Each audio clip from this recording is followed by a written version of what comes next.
খুব খারাপ অবস্থা ভাই। আমরা রিজার্ভ ট্যাঙ্কিত পানি হামাইয়া ড্রেইনের পানি তো ইতা সপ্তাহ পানি খাবার অবস্থা নাই। আমরা মিনারেল ওয়াটার কিনিয়া খাওয়া লাগে।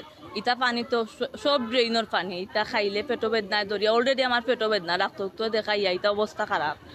আর বিশেষ করে যারা নিস্তালাত থাকেন কারেন্ট তো নাই, পানি বরিয়া মোটর ছাড়ার কোনো ব্যবস্থা নাই। ট্যাঙ্কির পানি তো বন্যাও আর শুক্রবার থেকে বন্যা হয়েছে, পানি উনি তোলার ব্যবস্থা নাই। মানুষে ওটা পানিও খাইব, ওটা পানিও টানা লাগে। যারা অ্যালার্জিক প্রবলেম আছে এটা পানি শরীরও লাগার লগালগ যেন লাগে এখানে মাঝে খুব বেশি চুলকায়, প্লাসি জায়গা ফসি যায়।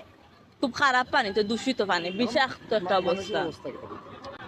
মানুষ তো খুব দুর্দশাগ্রস্ত।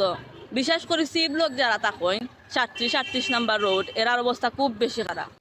সি ব্লক কালকে রাতকে আমরা 3টার সময় বার হয়েছি, খমরিমা পানি আছিল। খুব বেশি মেঘ দিয়ে জিলকি দিয়ে তার মাঝে আইছি, রাস্তার মাঝে সাপে দৌড়ার, পাওয়ার খান্দা মুখা সাপ, যার বিষাক্ত সাপ, এটা বিষধর সাপ, এটা খামা মারলে বাঁচার মতো অবস্থা নেই। আমরা গরুর মাঝে বড় বড় বেঙ্গা মাই গেছে, মাছও জামাই গেছে ভাই গরুর ভিতরে, ভয়ঙ্কর একটা অবস্থা। মাননীয় মেয়র মহোদয় কাছে আবেদন করুক আপনারা যে উপসর রোহিঙ্গা ক্যাম্প করতাম, মানুষের টাকার জায়গা নাই তো বিশুদ্ধ পানির ব্যবস্থা করতাম। কাউন্সিলর সকলে খুব আমরা পানি উনি দিতা, পানির ব্যবস্থা করতাম, আমরা খাইতাম কিলা চলতাম কিলা।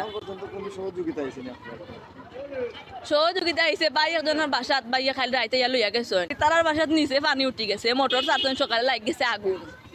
তা ভয়াবহ অবস্থা। মেয়রে যদি সুরমা নদীটা খনন করাই তাতে খুব ভালো হইল না, ইলা বন্যা হইল না। নদী খনন 100 বছর উপরে হয়ে গেছে শুনছি, নদী খনন করা হয়েছে না।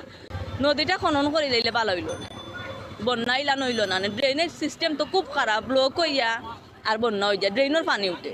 নদী পড়বার আগে